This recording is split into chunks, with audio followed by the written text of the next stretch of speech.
Whether you're watching your favorite NBA team at the arena, the bar, or hanging at home, grab an ice-cold Michelob Ultra and enjoy every moment of the NBA season. Stock up today and watch your team drop buckets with a bucket full of ice-cold Ultra. Michelob Ultra. Superior light beer. Enjoy responsibly. Copyright 2026 Anheuser-Busch. Michelob Ultra. Registered light beer. St. Louis, Missouri. Must be 21 plus to order alcohol. Alcohol available only in select markets. Are all batteries the same? That's like asking if all soccer players are the same. Take Messi, the most decorated player ever. Is there any other player who has achieved that? No, just him. Now take Duracell. Is there any other battery with power boost ingredients inside? No, just Duracell. Remember, goats only trust goats because they're built different. And Messi only trusts Duracell. I'm not giving up. I am selling the building. The final season of FX's The Bear. The restaurant is flooded. Everything's either going to be okay. No, stop! Or not. We are outgunned and we are outmanned, but we have each other. FX's The Bear, the final season. All episodes now streaming on Disney+. This episode is brought to you by Google Chrome. You think you know a browser, but Gemini and Chrome? That's new. It can help you with practically anything on the web, like restoring a vintage motorcycle from a 50-page restoration blog, or finally break down that long article you've had open for weeks. Gemini and Chrome is here for it. Ready to make anything online make sense? There's no place like Chrome. Check responses, setup required, compatibility and availability varies 18+. You can't reason with the sun. Trust us, we've tried. This summer, it's time to put that angry ball of fire on mute. Columbia's Omni-Shade technology is engineered to protect you from the sun's harsh rays that can burn and damage your skin. The sun is relentless, but so is our gear. Level up your summer at Columbia.com to spend more time outside and less time slathering on aloe lotion. You're welcome. Columbia, engineered for whatever.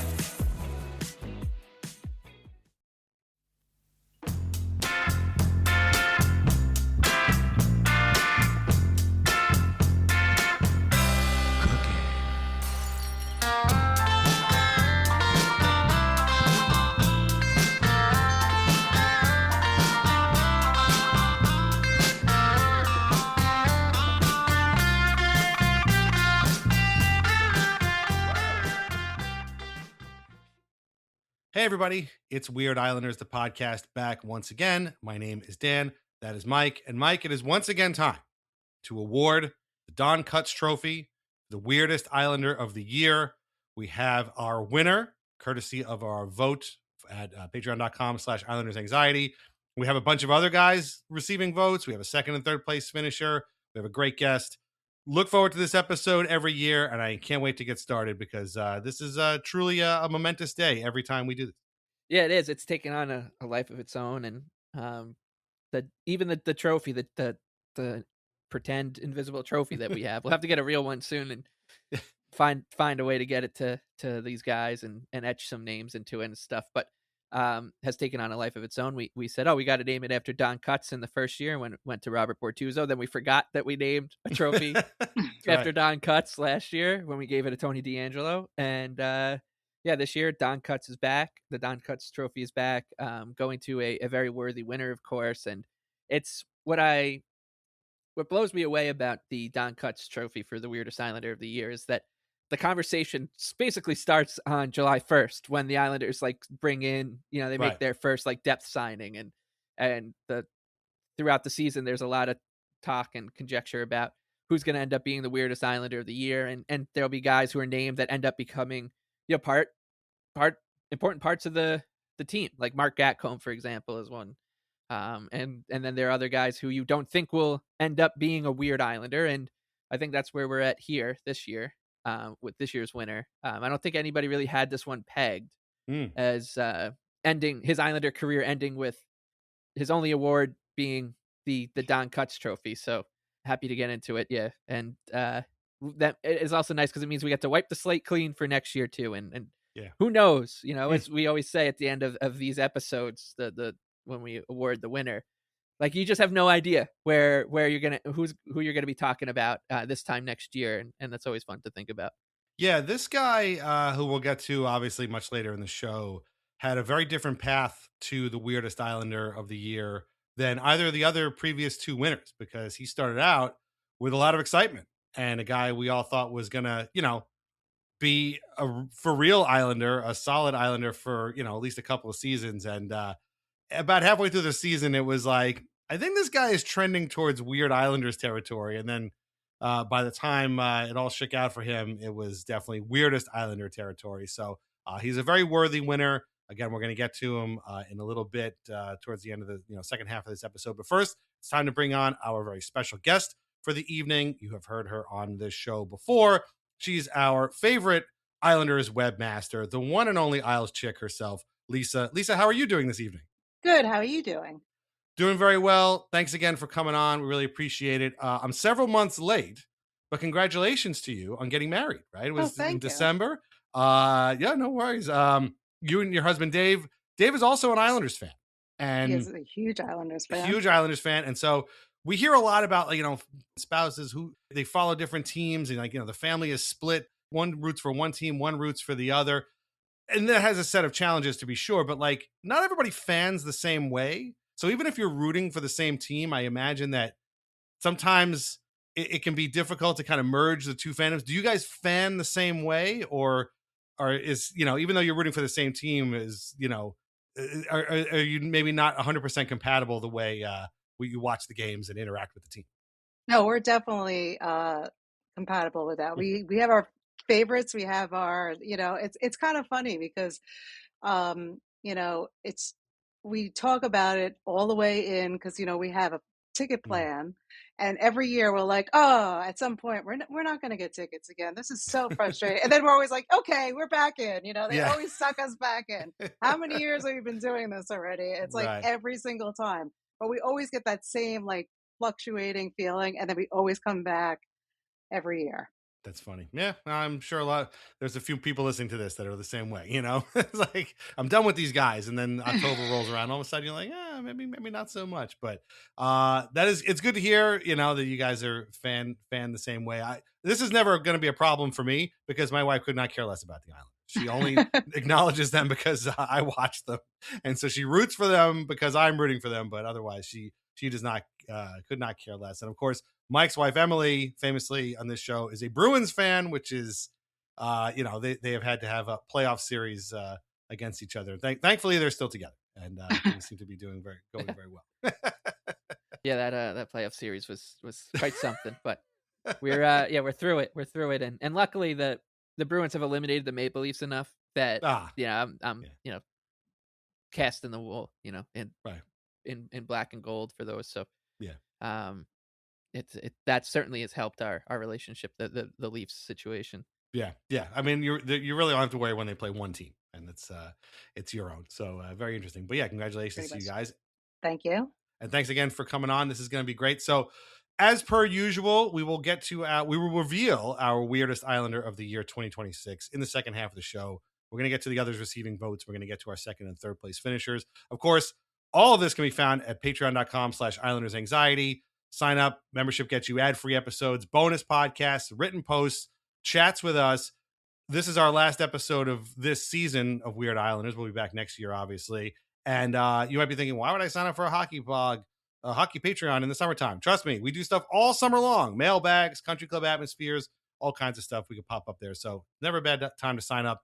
Patreon.com/IslandersAnxiety. Okay, let's get to our others receiving votes. We had 7 people altogether who were eligible for Weirdest Islander of the Year, and 4 of them missed out on the top 3 podium.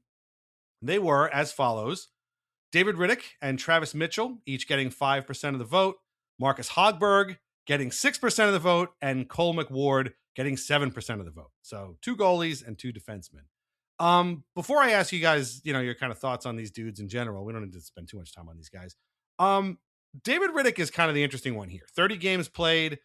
We've talked about it on Anxiety a lot. Started out great, got not so great, then played okay, and then he wasn't anymore. He was on a 1-year contract, so he's a UFA coming up at the end of the year. Do we think David Riddick comes back to the Islanders next year? Because he might end up not being a Weird Islander at all, because he might end up playing 2 seasons for them. Lisa, I'll start with you. Where is your intuition leading you when it comes to David Riddick? At some point, I thought yes, but the way the season ended, I think they might want to go with someone else. Yeah. Especially with Semyon Varlamov possibly being back. But yeah, I can kind of see that. Mike, what about you? I mean, I think what Lisa's saying is right. Also don't forget new coach. Maybe he doesn't, know Riddick that well. What do you think about Riddick?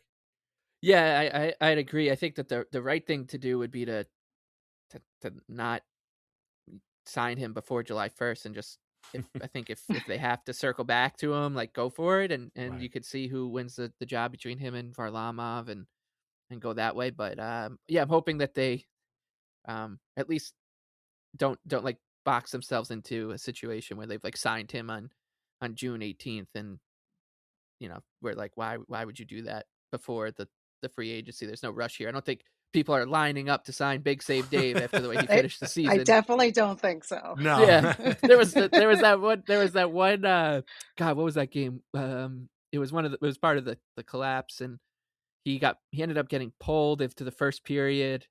God, the who were they Blackhawks playing? game? Was that the Blackhawks? Yes, it was the Blackhawks game. Yeah. Yes. And there was, I think, the second or third goal was just like a shot from the point, and he like went out to meet it halfway for some reason, and like basically skated himself to New Hyde Park. And you're like, what are you? And I was like, oh, that's exactly what people warned us about with Big Save Dave. You're like, yep, great guy, but absolute crazy. You don't know what he's doing half the time in the net. And but he did at the same time have that serviceable streak. So I think he did a weird thing where he really played himself out of favor with Islander fans with the way he finished the season. So it was like a classic C season from Big Save Dave. Right.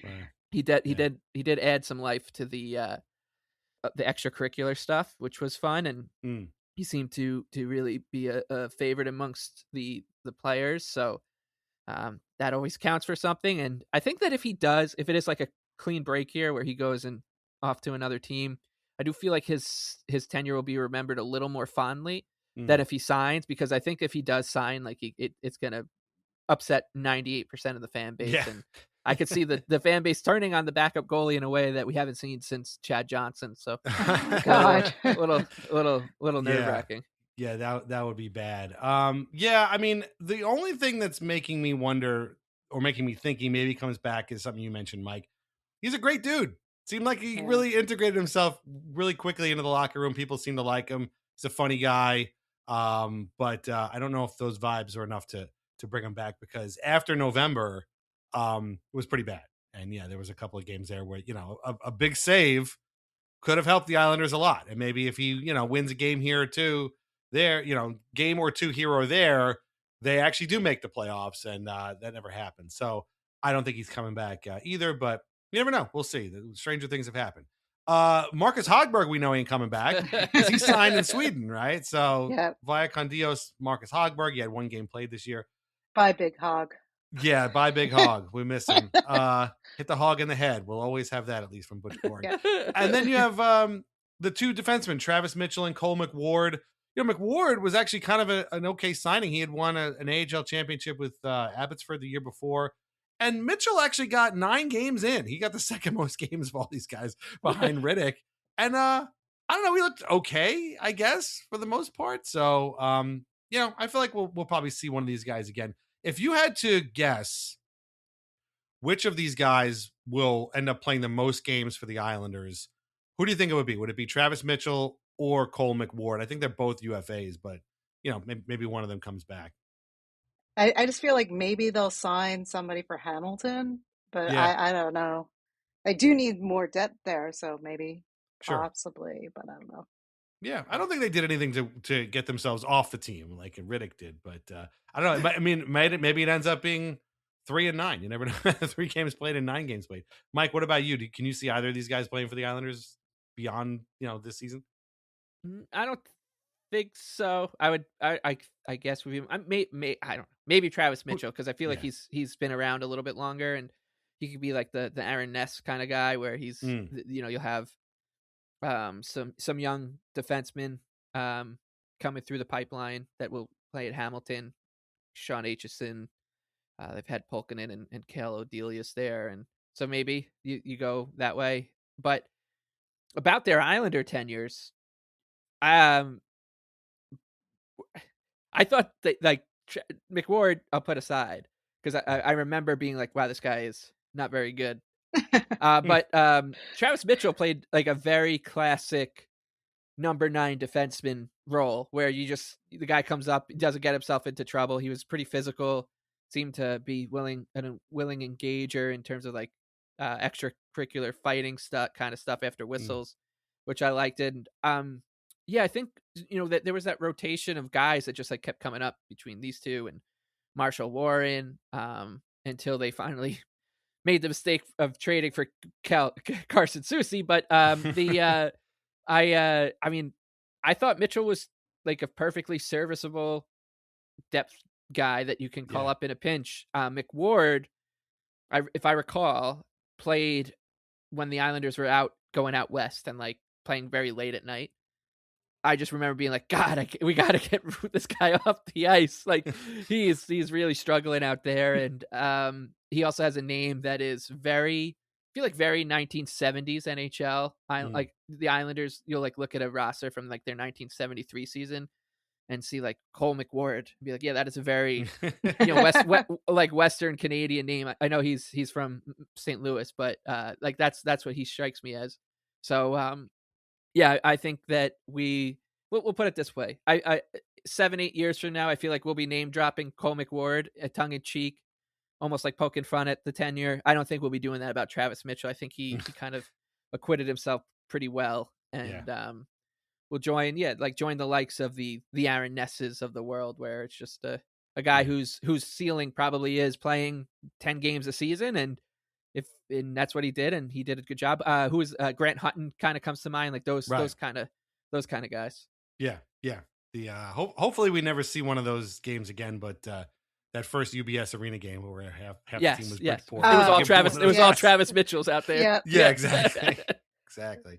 So, so congratulations, guys, on receiving votes for Weirdest Islander of the Year. But they did not have enough to make our top 3, which we'll get to right now. Okay, coming in third place with 8% of the vote, so just barely squeaking past Cole McWard, I should say, is a man who has had one of the strangest Islanders careers I could possibly remember, and that is the one and only Julien Gauthier. The Julien Gauthier experience is over, and it ended with 28 games played over the course of 3 seasons, which is psychotic. I don't know how he managed to play 28 games in those 3 seasons, 5 goals, 4 assists, 9 points. If you can remember any of these goals or assists, you're a better fan than I am.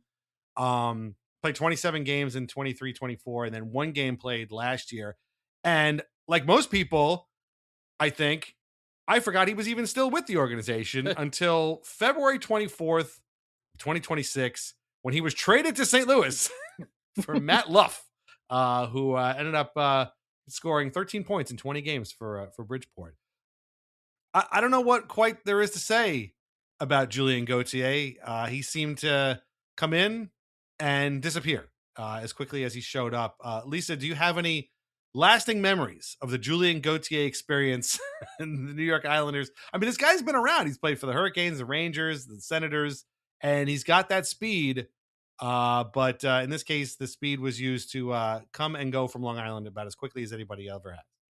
I have felt the same way. I totally forgot he was on the team until he was traded. It was like one of those players that just out of sight, out of mind. I mean, he was even out of sight in terms of like the AHL. Like he wasn't doing anything down there either. He was only played 11 games this year he played a little more. Yeah, he played a few games for Bridgeport, but he ended up, after that trade, he only played 11 games for Springfield. So he wasn't even playing down there. I don't know if he was hurt or whatever, but Mike, you and I have somehow managed to bring up Julien Gauthier just about every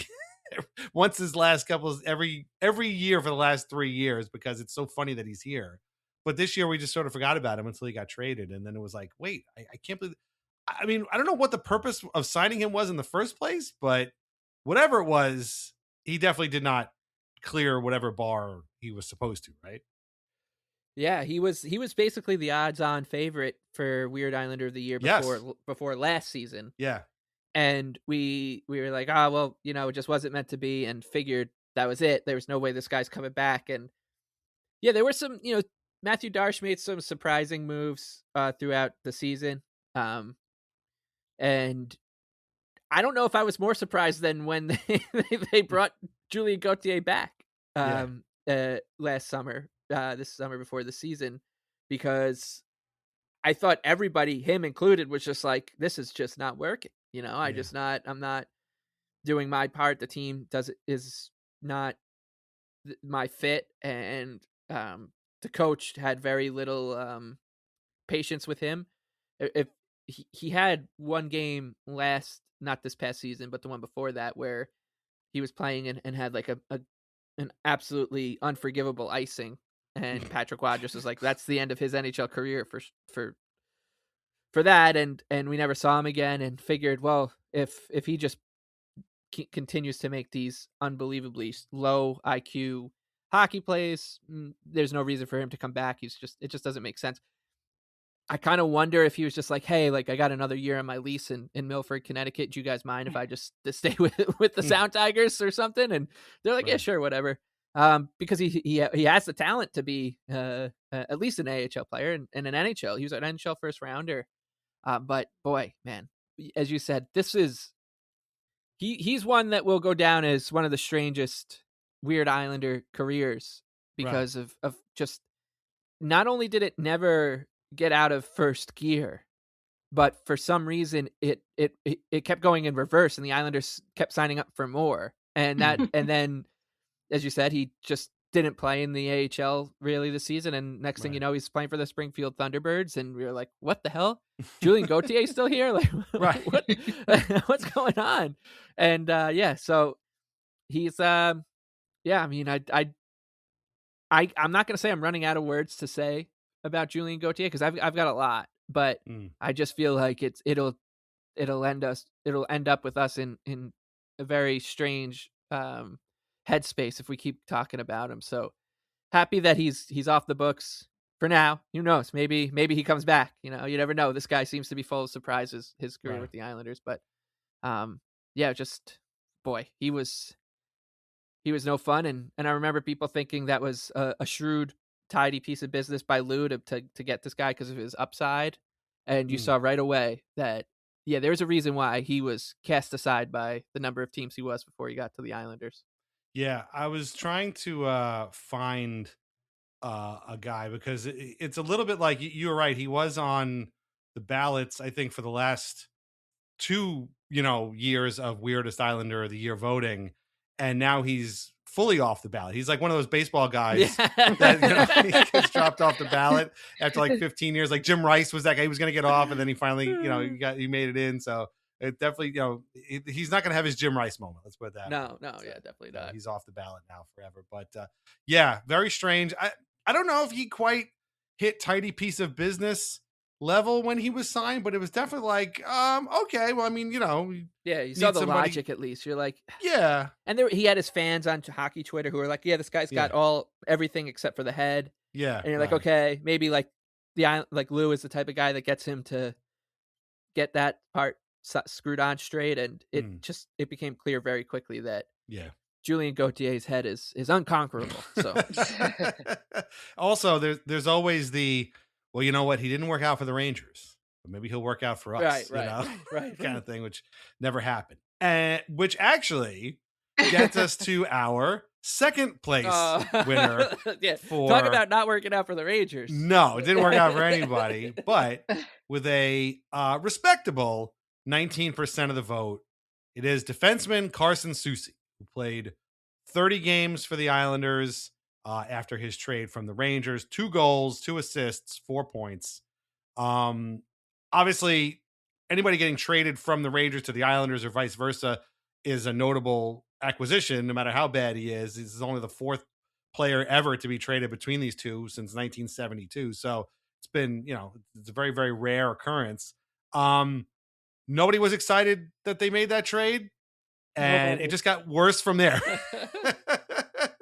I mean, Lisa, we've been over the Soucy thing forever, but like, what are your feelings on this guy? He's for a guy who only played 30 games for this team, there are an awful lot of tweets and comments. I mean, you run a message board. I can't imagine how many posts about Carson Soucy there have been since, get this guy. Yeah, it was like crazy. It's funny. They were like, get this guy off the team over and over and over again.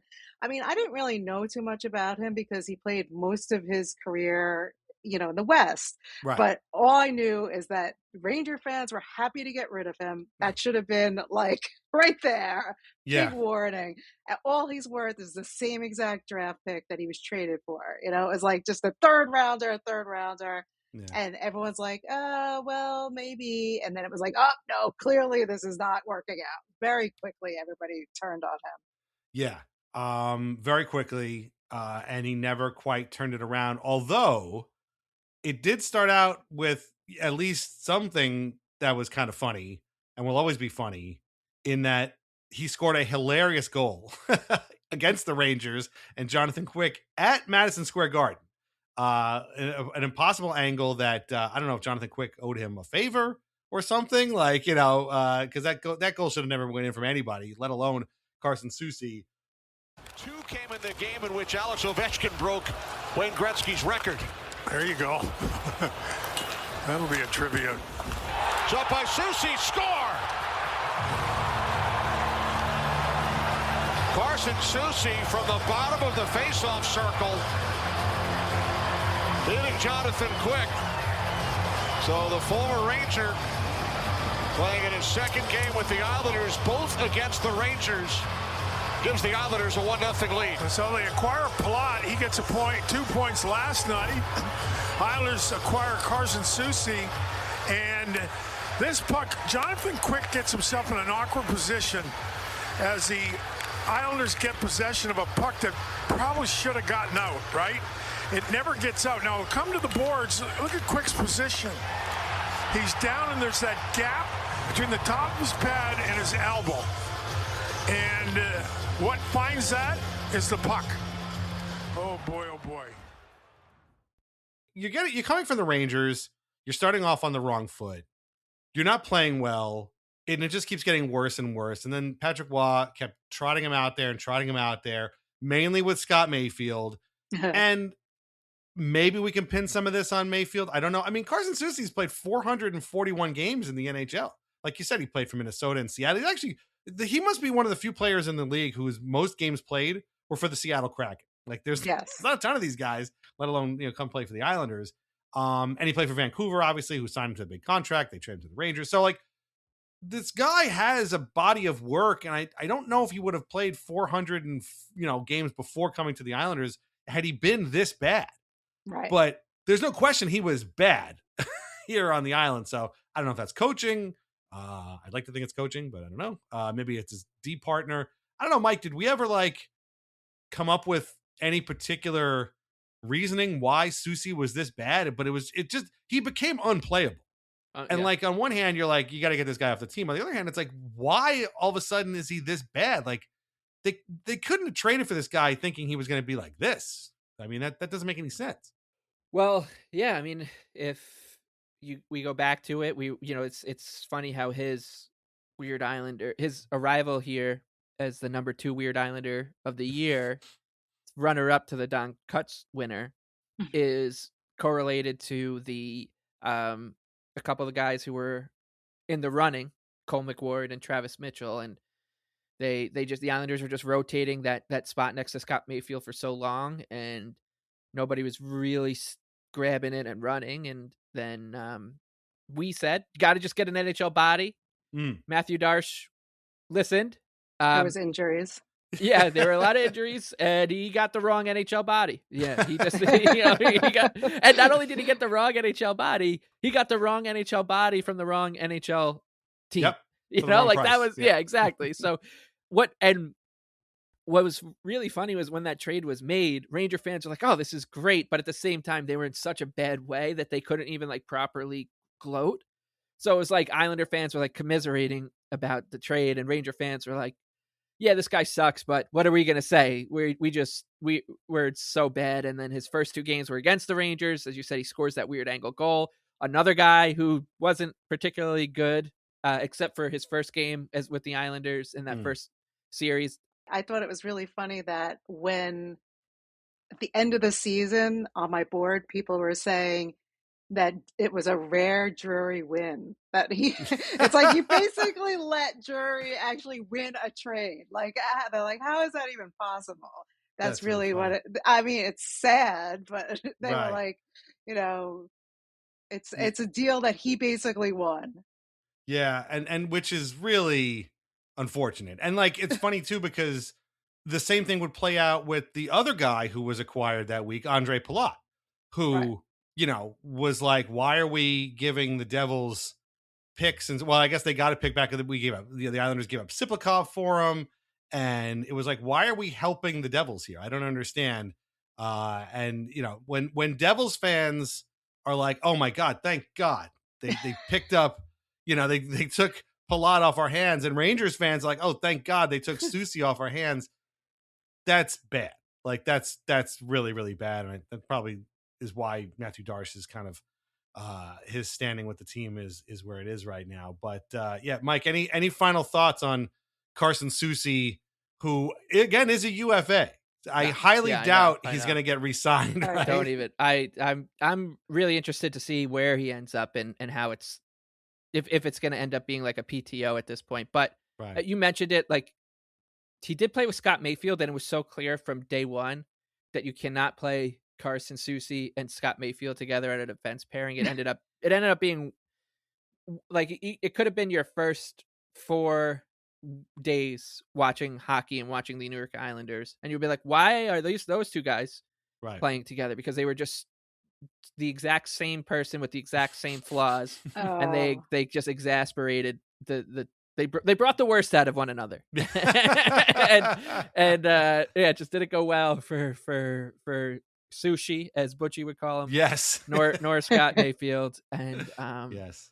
Yeah, I mean, that's a great way to look at it, is that like when you're the GM of a team and your 2 closest in terms of distance rivals are celebrating 2 of the trades you made with them, probably not a good sign. And seriously. Yeah, the Soucy deal, even if you thought that the logic behind the trade and the process and like the reasoning was sound as we did, there was probably about 63 other NHL defensemen that we could have got before him, and it would have worked out better. And I don't want to say that like he's the sole reason they missed the playoffs, because he's not, but he certainly didn't. He didn't. It was subtraction by addition, and I would say if he cost us like 1.5 points, I think that would be fair, and I think you could probably say the same about about Palat, and you can do the math. So, anyways, Carson Soucy, sorry, came up short to the winner of the Don Cutts Trophy. Yes. Your Islander tenure will not be remembered fondly. No. But you are a trivia footnote, so good for you. He may have missed out on the Don Cutts Trophy, but we will always have that goal against the Rangers, the Carson Soucy name, which will live on forever, and the little nugget we found out from a Matthew Schaefer interview in that Carson Soucy apparently kicks ass at Mario Kart, which I never would have guessed. So there you go. And also he's a handsome man. We can't forget that as well. We said that at the time. We didn't know anything about him. Like Lisa said, the guy played in the West all that time. I didn't even know what he looked like. And we saw a picture. I'm like, you know what? He's a good looking dude. Did not help him on the ice whatsoever. But I don't know. He's good at Mario Kart, which is kind of strange, I guess. This very handsome guy who's just happens to be really good at kart racing. But anyway, Carson Soucy, please continue your career somewhere else. Yes. Possibly back to the Western. Maybe he's just a Western Conference guy. Maybe he's a West Coast guy. Maybe he's better on the West. I don't know. I hear San Jose needs defensemen. So there you go. Okay. We are going to take a break. And when we come back, we will reveal and discuss the winner of the 2026 Don Cutts Trophy for Weirdest Islander of the Year. Please meet us on the other side for this momentous occasion. Thank you. And now a word from our sponsors. VintageIceHockey.com. Over 100 classic hockey logos on t-shirts, jerseys, hats, mugs, and more. Long Island Ducks, Albany Riverettes, Danbury Trashers, Kentucky Thoroughblades, and so many more. Plus a full line of Islanders Anxiety merch with our portion of the sales going directly to the Center for Dementia Research. These incredible items cannot be found in stores, so shop VintageIceHockey.com today.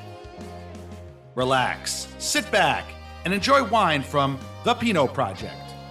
Rosé, Pinot Grigio, or a Pinot Noir that was named a Best Buy by Wine Enthusiast magazine.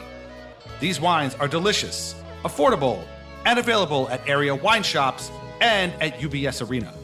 Learn more at thepinotproject.com. And please, drink responsibly. Get business done with the new American Express Graphite Business Cash Unlimited card. With unlimited 2% cash back on all eligible purchases, unlimited 5% cash back on flights and prepaid hotels booked through American Express Travel Online, and a flexible spending capacity that can grow with your business, you'll have the confidence to keep building. Apply today and earn a welcome offer of $1,500 cash back after you spend $50,000 in qualifying purchases on your new card within the first 6 months of card membership. Terms apply. Learn more at go.amex/graphite. Pace Checkout is offered by your banks and credit unions. So when you shop online at participating merchants, your cards appear in one place, ready to use and kept up to date. And the best part, your actual card number isn't shared when you check out, because boundaries are healthy, like no work emails after 6. One small step for boundaries, one big leap for checkout. Pace. It checks out. Activation required. See Pace.com to learn more. Terms and conditions apply. Comcast is delivering extraordinary experiences in live sports. Through the incredible broadcast and storytelling from NBC, innovative and personalized viewing features on Xfinity and Peacock, and the country's most reliable Wi-Fi, viewers can enjoy every game-changing play faster and more seamlessly than ever. All on a network built to deliver unforgettable moments as close to live as possible. The ultimate experience for the American sports fan. Learn more at ComcastCorporation.com/sports. Tomorrow morning is knocking. Stock your fridge now. How about a creamy mocha frappuccino drink? Or a sweet vanilla? Smooth caramel, maybe? Or a white chocolate mocha? Whichever you choose, delicious coffee awaits. Find Starbucks Frappuccino drinks wherever you buy your groceries. This episode is brought to you by State Farm. You know those friends who support your preference for podcasts over music on road trips? That's the energy State Farm brings to insurance. With over 19,000 local agents, they help you find the coverage that fits your needs, so you can spend less time worrying about insurance and more time enjoying the ride. Download the State Farm app or go online at statefarm.com. Like a good neighbor, State Farm is there. Okay, very briefly before we get to the winner of the Weirdest Islander of the Year for 2026. This is our season finale, obviously. We'll be back next year in October sometime. So we'll be back. We got a lot of other weird Islanders to get to. So the job is not done. But the list the list keeps getting bigger, you know? The list does keep getting bigger. And we're trying to expand our guest list a little bit. We love talking to our friends, obviously, but we do want to get some new voices in here. We had a lot of fun this year. We'll get to this again at the end of this, but we've had a great season. And we are going to be back next year, but obviously we're going to take our hiatus throughout the summer. So don't look for an episode next week. But that being said, it is time to reveal the winner of the Don Cutts Trophy for Weirdest Islander of the Year 2026. Lisa, as our special guest, will you please reveal the winner of our fan vote for Weirdest Islander of the Year? Okay. It is forward Jonathan Drouin. That's right, everybody. Jonathan Drouin in a landslide victory. 50% of the vote. We did have to massage the rules a little bit. Normally, you would have to be under 50 games played, but Jonathan Drouin played 55 games for the Islanders this year, and what a journey it was. 55 games played, and he went goalless in 38 of them. I'm not even going to do the math in my head. That's too many. Too many games to not have a goal. But before we get to his exit from the Islanders, we need to talk about how he came to the Islanders. And Lisa, we were talking about this before we came on. I don't want there to be any revisionist history about this. The signing of Jonathan Drouin by the Islanders on July 1st was considered a coup. Like, this was a tidy piece of business. People were excited, and you were saying people on your board were like happy about this. Like, this was a cool move. Yeah. Best signing of the day, somebody said. Best signing of the day. People were coming up with all kinds of funny names and stuff and puns and, you know, Drew in it. Yeah, Drew in it, and like, oh, you know, I know when you know, guys get traded or whatever, obviously the grapes are very sour and everything, but yeah, this guy was really hype. I mean, Lisa, were you hyped for Jonathan Drouin coming in, because he looked like he was going to be a top 6 or at least top 9 forward for this team. I was very excited because I remember his, like, you know, when he was drafted, I was very excited. I was like, he has another chance. This could be a steal. You know, we have him for 2 years. Right. Right. That's the other thing too. Yeah. I was like, yeah, it was a 2-year contract. I was like, you know, could be like the best move ever. And then it slowly but surely was not. But in the beginning, I was very excited. Yeah. It definitely was not. And it got there. It got pretty bad after a while. But, you know, coming in, 671 games played, 111 goals, 287 assists, 300, almost 400 points for Tampa Bay, who took him 3rd overall in 2013. Montreal, where he was traded for Mikhail Sergachev, and we played most of his games. Colorado, where he kind of had a career resurgence. And then the Islanders. And Mike, you and I talked about this too. Like, this was cool. Like, this was a guy who, much like Anthony Duclair 2 years ago, this is the kind of signing we love. I don't want to use the word scrap heap, but taking a guy with, you know, a set of skills that the Islanders need, signing him to a modest, you know, reasonable contract for a reasonable amount of time is the kind of thing that we just love, because sometimes these things work out really, really well. Of course, with Drouin, it didn't, but like, I remember us being really, really excited for this. Yeah, sometimes they work out well. It's just never for the Islanders, it seems, right? like the Duclair one is I was thinking the same thing. It's right. Same kind of post signing hype, as you said, was like, this is sensible 2-year deal. So you get, you know, we're not locking in long term, but we're also, you know, it's just not just this year. He brings some of the playmaking that this team has missed in the middle of the lineup. He also had a relationship with Duclair, and I think with then there was like that whole Brock Nelson thing, and that Brock said, "Take my number," and we're like, "Oh, that's cute. That's cute." If Brock's signing off on it, we're good with it. And I mean, you said it right. This is the type of trade, the type of signing that like when the Dallas Stars make this deal, it just works out gangbusters, right? Like, this guy ends up playing his, you know, his bag off and just putting up crazy numbers, and everyone's like, wow, why didn't we do that? Yeah. When the Islanders do it, they're like, thank God we didn't do that, you know. And and that's, you know, with Duclair and him, these kind of like mid-range jump shots for the Islanders just they haven't really panned out all that great off the scrap heap, I guess as you would say. So I was excited, and the excitement carried over, if you remember, into the beginning of the season too. Like, his debut, it's really hard to ingratiate yourself to the Islander fan base better than the way he did, which was he got himself suspended for cross-checking a penguin in the face in game 1. Like, that's like JG Pageau trying to fight Jacob Trouba for laying out Michael Dowcole in his debut. Now it's Horvat. Schaefer loads it, wrists it, save, rebound, tapped off, Jarry rolling towards the goal line, but he has it secured and keeps it from crossing. A wrestling match to follow. There's going to be some penalties here. 14.2. All that's left on the clock. Well, we'll see what the calls are. My big question, all the Islanders were in there. You'd hope this thing absolutely stays in, and Drouin right at the end of it got his stick up. As the Islanders worked it around, though, Schaefer, he had to shoot here. This seas parted, opened up, and once again, Anders Lee right in front of that one for Jarry. To hold on to that thing, make sure it didn't go through. And watch right here. Here's the high stick that comes up right there. Yeah, the only person that has been sent off right now is Jonathan Drouin, but all 4 officials are huddled. And we were saying, like, wow, this guy's great. Like, didn't realize he had this kind of mean streak in him. But that Penguins game, he was, boy, I mean, that was one of the more impressive Islander debuts you'd ever see. Yeah. I don't know if I think he had a point or two. He had a goal. Which was also Matthew Schaefer's first NHL point. There you go. Right. Drouin snaps it over towards Matthew Schaefer. Schaefer, the look. Drouin scores!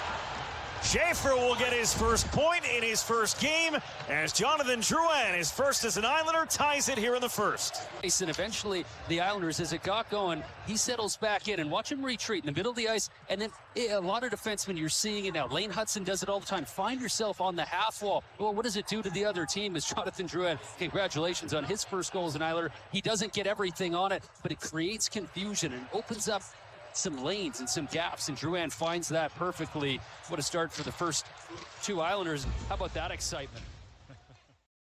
And then, he gets into the scrap. He gets himself suspended. We're like, this guy's awesome.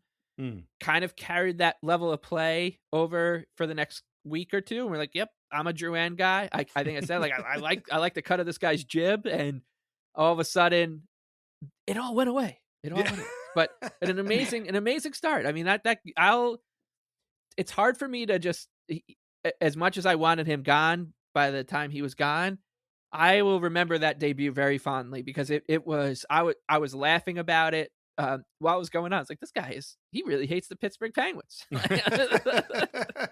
Which is always I'll take that. A feather in a guy's cap, Right. for sure. But yeah, he started out good. And it seemed cool that this guy was here. And you're 100% right. If he signs with somebody else, he ends up having a resurgent season. I'm watching the Stanley Cup Final Game 4 right now. If he signs with Carolina, he's Taylor Hall. Like Right. he's Yes, just the guy. yes, exactly. Like, wow, Right. what a season for Taylor Hall. This guy he's the oldest player in the league. Meanwhile, he's 32 or whatever. So it's like it seems like he would have been a perfect fit.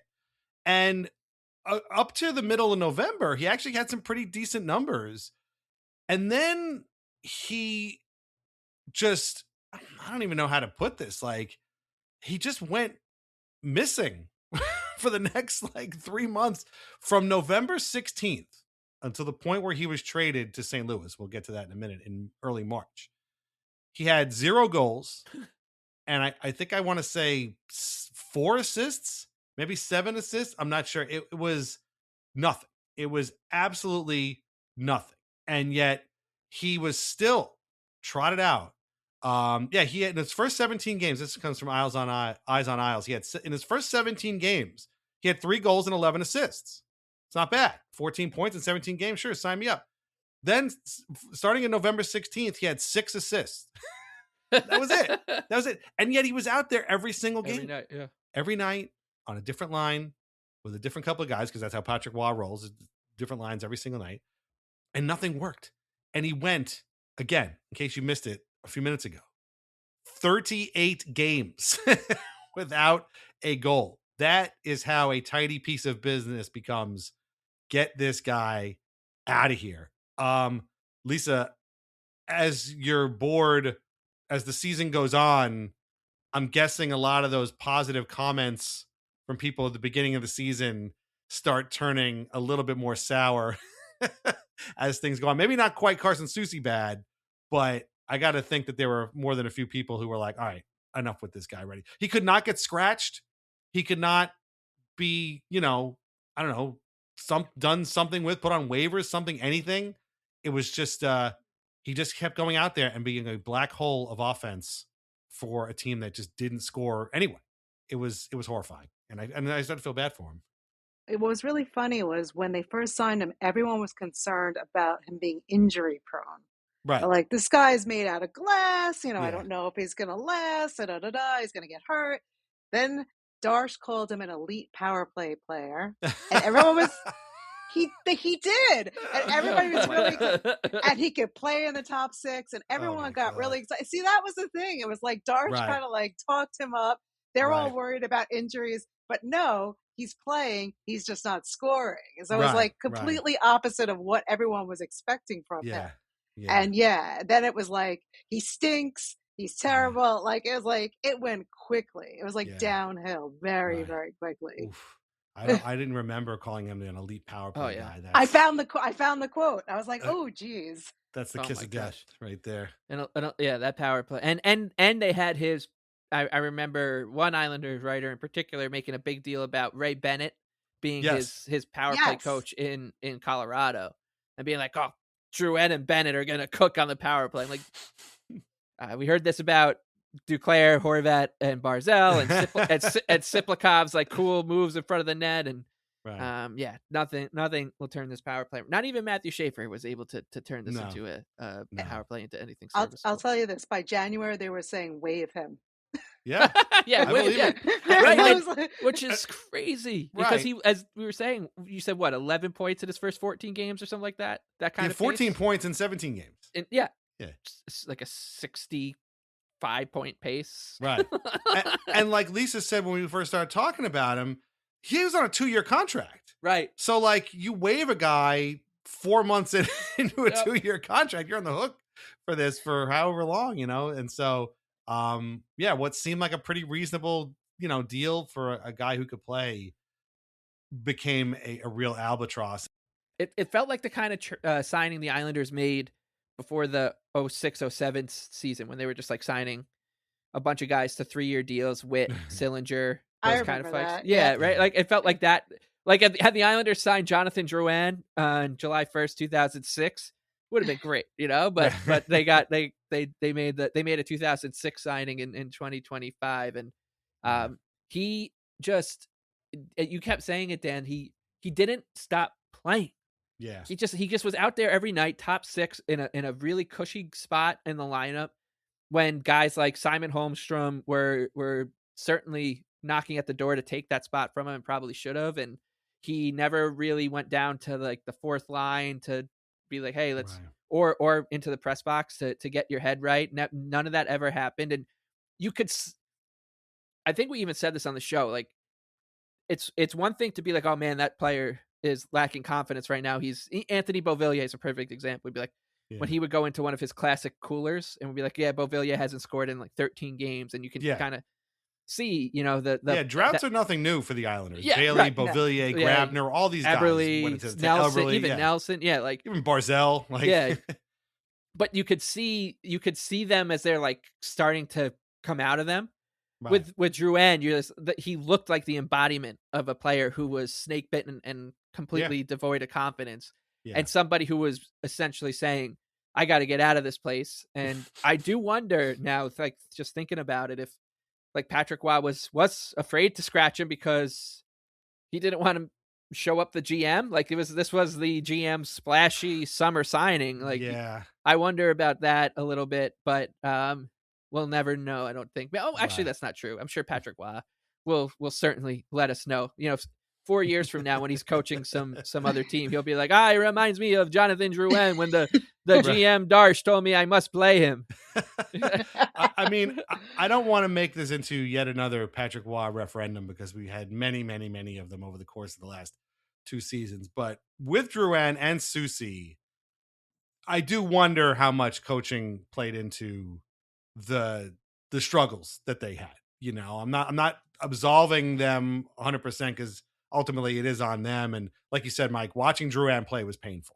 Like there were nights where you almost didn't know he was even out there, except for when you saw 29 and immediately thought, oh, hey, it's Brock. Oh, it's not Brock, so, but there were nights where he was just skating like a ghost. Like he just wasn't doing anything and not helping himself, not helping the team. And so I do wonder, again, maybe the constant line changes were too much. Who knows what Waugh was telling him or not telling him at the time. And the same with Soucy, putting him with Mayfield was clearly a bad idea, but yet he was still out there every game, 30 games. He basically he was partnering with Scott Mayfield for probably 25 of them. So there might be an element there, but at the end of the day, 55 games played, 3 goals, 18 assists, 21 points. And it all comes to an end for Jonathan Drouin. March 6th, gets traded with a 1st-round pick and a 3rd-round pick and goalie prospect Marcus Gidloff to the St. Louis Blues for Braden Shen, a deal we have talked about ad nauseum. And I got to be honest with you, looking at it on paper here, I am once again reminded that that's a lot to give up for Braden Shen. That's a lot. And it's funny because here's a guy who didn't score for 38 games And I'm still like, I think they gave up too much for him. I don't know. I don't know. Maybe it's a very weird fit. Maybe I'm wrong, but first 2 picks, a goalie prospect and Jonathan Drouin. I don't know. Like in my head, he's still the Jonathan Drouin of Colorado, of Minnesota. Like it's almost like Montreal, I should say. I've almost forgotten the Jonathan Drouin of the Islanders, who was the guy that got traded, who didn't score for 38 games. So we've talked about this trade ad nauseum. Lisa, very quickly, I mean, there's a million, I'm sure we have a lot of thoughts about this, but like, what's your take on this trade now? I mean, is the fact that we've talked about Drouin and how bad his season was and how it all kind of went into the shitter, by December, does thinking about that and weighing that change your opinion about the trade in general? Well, I remember when the trade went down and I could tell that my board was starting to turn on Darsh right at that moment. And you know what? It's funny. It was the first round pick. It was the first round pick. Sure. Everyone was pissed off. We had people like, me who were like, well, it's like the 29th pick, but they're like, it's still a first round pick. We gave up something we shouldn't have. And, maybe now in hindsight, I agree with them. Like at that time I was like, yeah, it's a low pick, whatever. But it just seems like, now that you say it out loud, you're like, it's just so much for such a,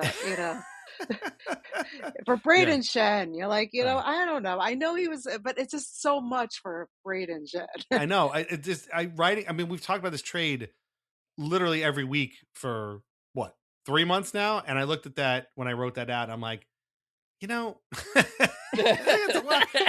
then so again, it's funny. Like Marcus Gidloff was not a guy I thought much about. I mean, a 3rd round pick is a 3rd round pick, whatever. I'm with you. The first rounder now we know is 29th, I guess 28th or 29th because I think it's 29th, yeah. And Drouin was we couldn't wait to get him off the team, right? And yet you trade 4 pieces for one guy, it's a lot. It feels like a lot. And again, we talked about this. Shen was productive. He's redundant. They didn't need him. He seems like a nice guy, but he's not the guy that the Islanders needed. And looking at that makes me kind of mad all over again, unfortunately. And I totally believe you when you talk about the board kind of coming unglued at that point. They also said that Jonathan Drouin, when they signed him, they're like, maybe if he's really good, we could trade him. Flip him. For, yeah. Yes, for a 1st round draft pick. And it's like, if you think about it, it's like, well, no, it actually ended up being that we traded to get rid of him. We ended up trading one of our extra 1st round draft picks that we got for, Brock, that we're just like, yeah, we got to get rid of him. So now you think about it, it's like 3 months later, it looks even worse than it did 3 months ago.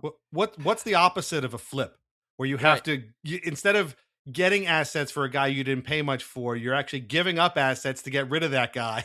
It's like buying a house on the cheap to repair it and flip it, and then actually selling it for less money than you paid for it. That's not how this is supposed to work. It's a sunk cost. There you go. Situation. But yeah, I mean that's the beauty of Weird Islanders is that we're talking about Jonathan Drouin, a guy we were excited about them signing. Who, if you had asked us to rank the likelihood of Islander or people in the Islanders, people in the NHL, their chances of winning the Don Cutts Trophy, like we probably wouldn't have Jonathan Drouin high on this list because he was supposed to be a big player, and he ends up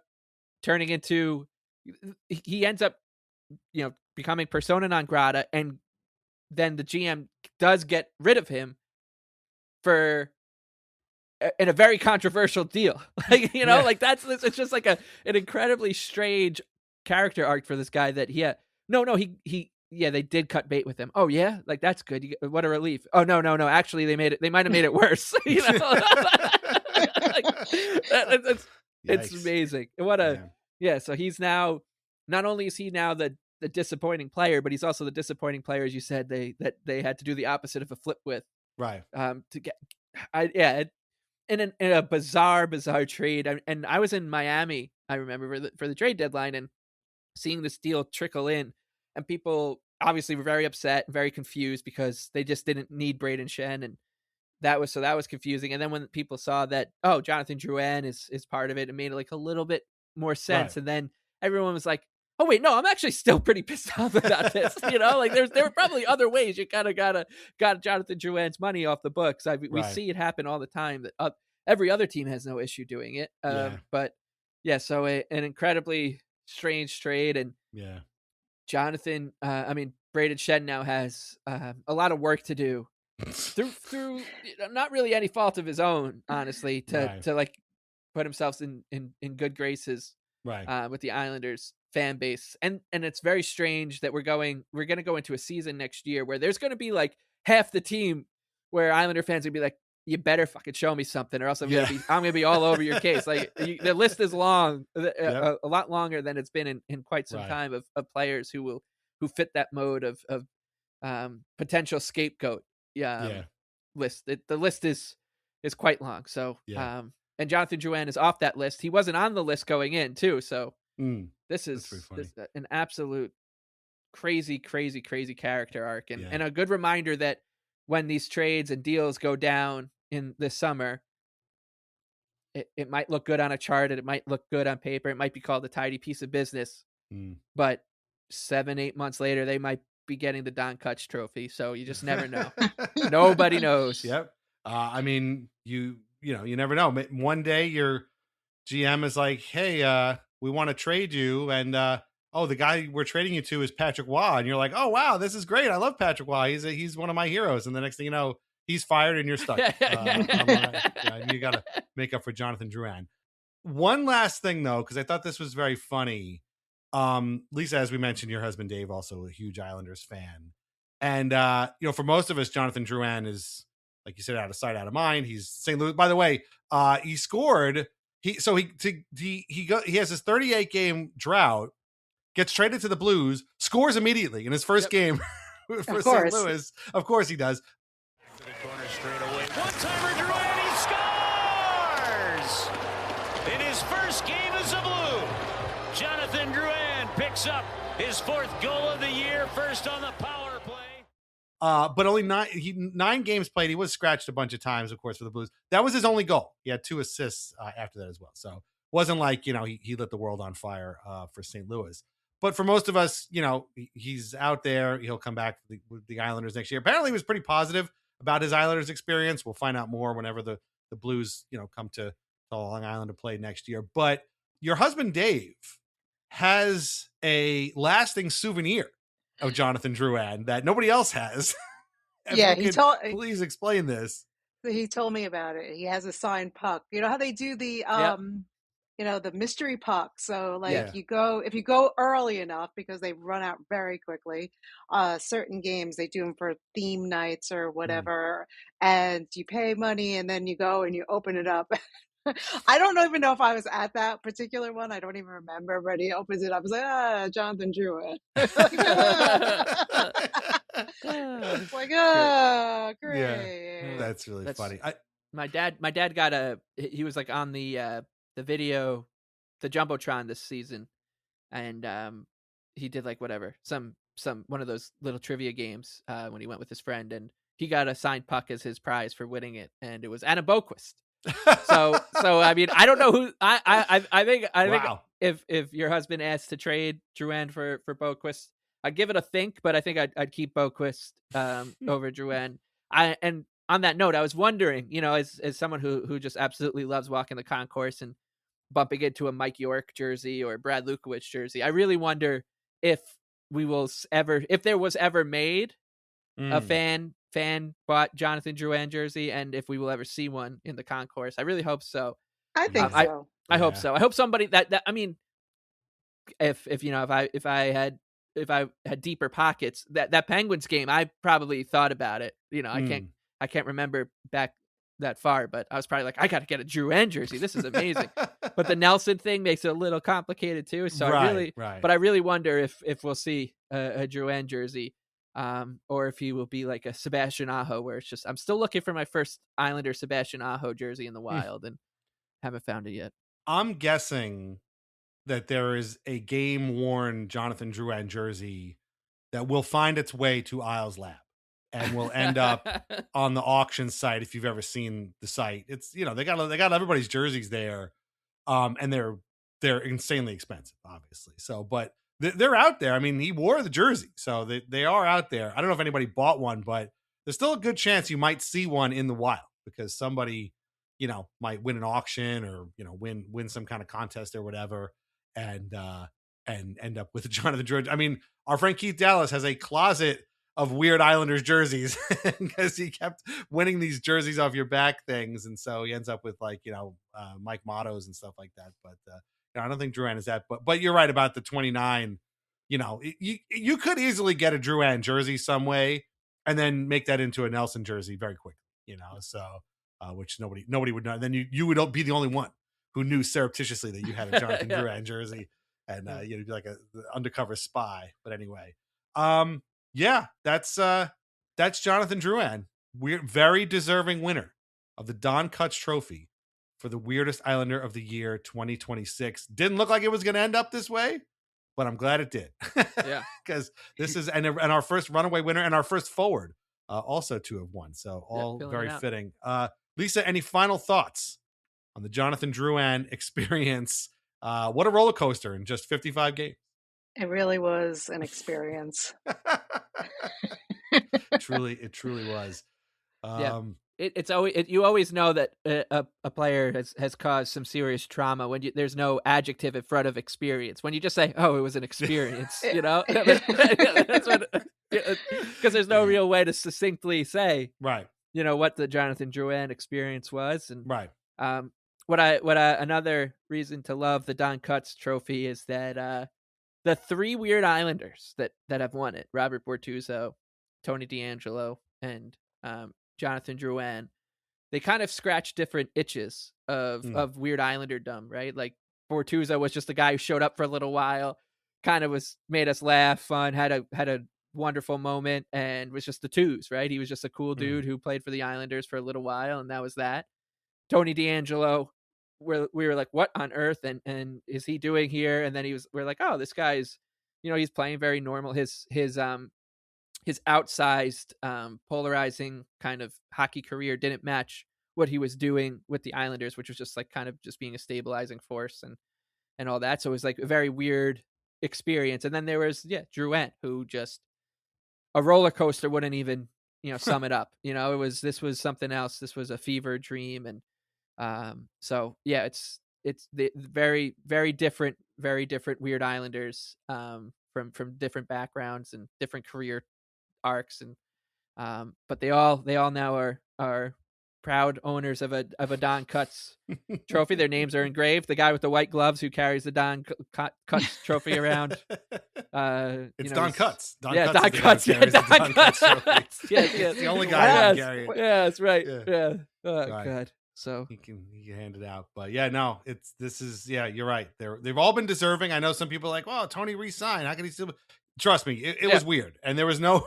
He was a very deserving winner as well. You need a little controversy in these awards, right? That's like you always true. You always do. You always right. need. There needs to be. So I can't wait to see who it is next year. Yeah, oh my gosh, that's like that's one of the fun things. Like right now, off the top of my head, you're just kind of rattling through names, and I'm just like, who's it gonna be? And I feel like we did take a stab at it last year, and I don't remember who we guessed, but I can assure you we didn't guess Jonathan Drouin. No. Maybe I'll just go ahead. I'll guess Vitek Vanacek. Vitek Vanacek will be the next winner. Oh wow, that's a wild one.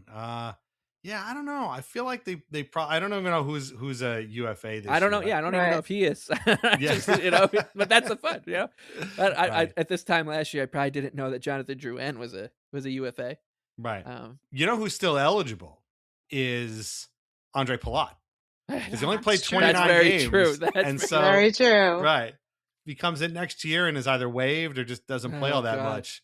I hope it's not Shen being traded for him too. Matthew Darsh. The last thing Matthew Darsh needs is Braden Shen to be winning a Don Cutts Trophy. I was going to say, if it is Braden Shen, then guess who's next on the list? The first ever Weird Islanders GM. It'll be actually second, I guess, because I did talk to Neil Smith at one time. So it might be Matthew Darsh. Yeah. He would be the weird GM. Yes.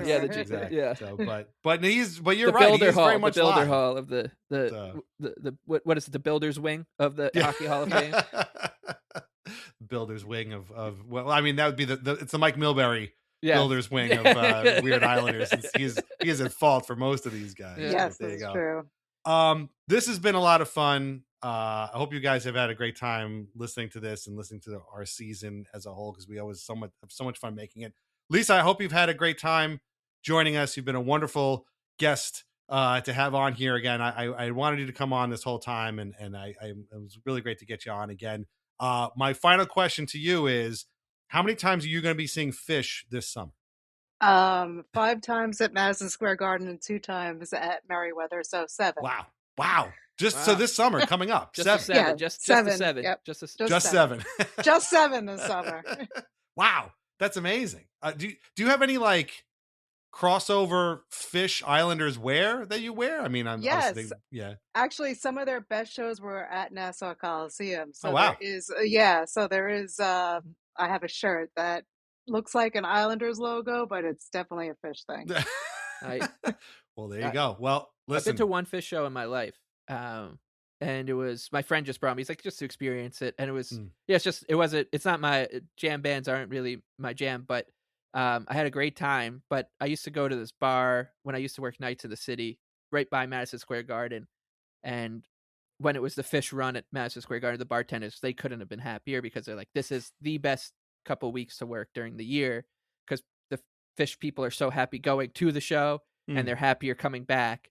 And he's like, they also have stacks and stacks of cups. I guess you guys all collect the cups at the shows. You don't want to know how many cups. And he's like, so I just got all these people who are just, in a different dimension, walking around with cups like snaked over their heads, but we just let it go because they're the best tippers of any fan base, sports, music, otherwise. And so they all fight for those shifts, or they did fight for those shifts at the Triple Crown when I was going. So I always made sure to stop by after the shows to see what was going on. And I'll say this, I enjoyed that experience a lot more than I did the concert, which was just seeing these people it was amazing.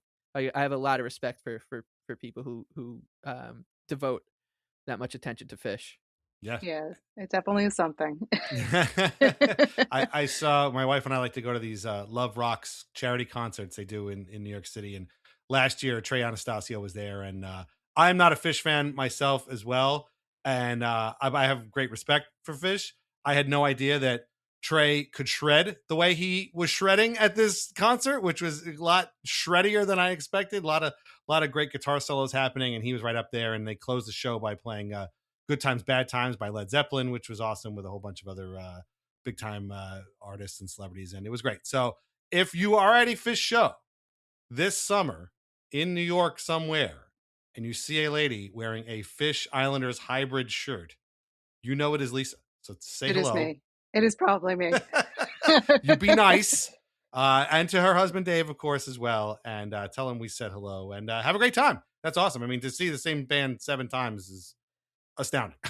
In the same summer, that's astounding. So that's amazing. But I hope you've had a great time talking with us tonight. I did. Awesome. We will get you back again for another episode, for a regular Weird Islanders episode at some point again, I'm sure. Reminder that we are on Patreon at patreon.com/IslandersAnxiety. Commercial-free episodes, written posts, chats, everything. Our theme song is Knuckles by Bjorn Falk. Listen to more of his music at Bandcamp and on Spotify. Read Lighthouse Hockey every single day for most up-to-date Islanders news and discussion. Oh, of course. Tell us the board again so people can go and hang out there. Oh, www.islandermania.com. Islandermania.com. No S. Yes. Make sure. Yeah. Islandermania.com. No. Yes. So yes. Go there. Again, be nice to Lisa. She's in charge of the whole place. Islanders Anxiety Podcast are part of the Fans for a Sports Network. Like us on YouTube. Like us everywhere. Leave us a review. You got all summer long. Please leave us a review somewhere. Subscribe to our YouTube page, please. It's pathetic. It's horrible. Get some numbers on there. We really need a little bit of help. It takes you 2 seconds. You got all summer. Come on, give me a break. Shop VintageIceHockey.com. Try wines from the Pinot Project, an official partner of the New York Islanders and UBS Arena. Mike, it's been a great season of Weird Islanders, the podcast. We've had so much fun. We've talked to so many great people. We have another episode or 2 here to do. Any final thoughts on this season of Weird Islanders? It's season 5. Can you believe it that this thing that started out as a joke in a group chat has gone 5 seasons now? Yep. We're going to be crossing 100 episodes next year. Wow. Yeah, that's crazy. We'll have to think about what to do for episode number 100. But no, it's just it's just a wonderful thing to do. I love coming here talking about these weird Islanders. And one of my favorite things about it as well is that we record a lot of them well in advance, and I forget them. Yeah.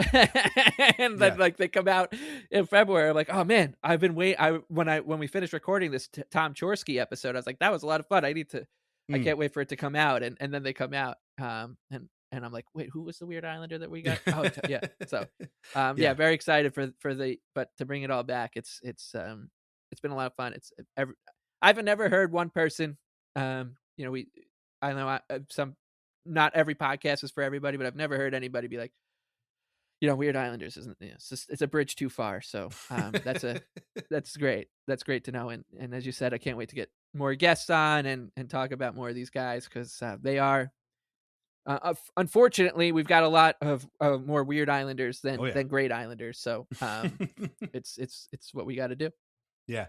Yes. And I it's been so much fun. We always have fun doing this. We always end up laughing regardless of the player, the guest. We always have such a great time. It's such a gift. We thank you so much for listening to this. If you're a dedicated listener, or you're a person that lets them build up and then listen over time, it's fine. None of these things are urgent or anything like that. However you take us in, whatever your preferred streaming platform or download platform is, we really, really appreciate it. It's so much fun. And I truly believe that this is a podcast. Obviously, Anxiety is a podcast that is very much Mike and I. We do it the way we want to do it, and that every episode is basically us in audio form. I truly believe that Weird Islanders is a podcast that only you and I could do. Like only we have the bizarrest sensibility and skewed perspective on this team to look at its history, constantly be looking at its history and laughing at these guys that played, in some cases, like a game or less than a dozen games for this team. Like, most people don't care. And you've said this all the time. There's no Weird Rangers podcast, and there never will be. Like, it just doesn't work that way for most of these teams. But for us and for the Islanders, it just works, and it's so much fun. Yeah, the Weird Rangers podcast would just be shitty Rangers, and they just be like, Dan Blackbird sucks, But it'd be like guys who are in the Hall of Fame, like, right? Marty Sandler was the worst. Like Brian Leach turning pucks over, like exactly, right. But we can sit here and do an episode on Brandon Davidson or Rob Davison, and get an hour and a half out of Rob Davison, scored from one a complete goal. stranger, from somebody we've never met. We've never exactly. talked to. It's incredible stuff. It is incredible. Yes. It's always an adventure. And it's and I feel like it's, it's continued to take a life of its own as well, and grow. And, we hear from people inside the walls who like it and will help us now. And they get that just, the whole point of the show is that these guys, no matter what, you step a foot on the ice, whether it be just a training camp or a game for the New York Islanders, you have a legacy with this fan base. And that is a gift that not many fan bases in professional sports will provide its players. So very, very grateful to all the Weird Islanders. Thank you to Cole McWard and Marcus Hogbergs of the world for suiting up for us. And you won't believe it, but you show up to an alumni night 8 years from now, there will at least be 15 people being like, Cole McWard, I know, I remember. we might get a Jonathan Drouin experience appearance at some point, like 10 years from now. Like, it's very possible. Yeah, thanks for cross-checking Chris Letang in the face that one time. Exactly. I remember that. So every Islander has a legacy. Even Jonathan Drouin, believe it or not, and this is where we can celebrate those that that you might not have remembered or missed, and that's what makes them weird. And as we always say, it means unique and memorable in a short period of time. So thank you very much for listening. We'll be back next year with a whole new slate of Weird Islanders and great guests, and we hope you will join us. Keep the Islanders weird. Take care, and we'll talk to you soon. Bye-bye.